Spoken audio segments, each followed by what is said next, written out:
যারা ১ জুলাইয়ের পর থেকে সৌদি আরবে আসবেন তাদের জন্য। অর্থাৎ ১ জুলাইয়ের পর থেকে আগামী কয়েকদিনের পরে যারা সৌদি আরবে ঘরের কাজের বিষয়ে আসবেন, তাদেরকে তাদের কফিল বেতন পেমেন্ট করবে সম্পূর্ণ ব্যাংকের মাধ্যমে। হাতে, হাতে পেমেন্ট করার কোনো সুযোগ থাকছে না। আর বিষয়টি নিশ্চিত করেছেন মানব সম্পদ ও সামাজিক উন্নয়ন মন্ত্রণালয় এবং মোসানের। ডোমেস্টিক ওয়ার্কারদের যে দায়িত্বে আছে মোসানের, তারাও নিশ্চিত করেছেন। স্ক্রিনে একটা ভিডিও দেখতে পাচ্ছেন মোসানেদের।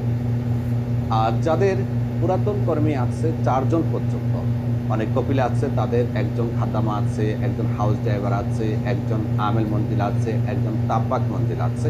৪ জন যাদের আছে তাদের আগামী বছর থেকে বাধ্যতামূলক হচ্ছে। এই বছর নয়, ২০২৫ থেকে তাদের ব্যাংকের মাধ্যমে পেমেন্টটা বাধ্যতামূলক হচ্ছে।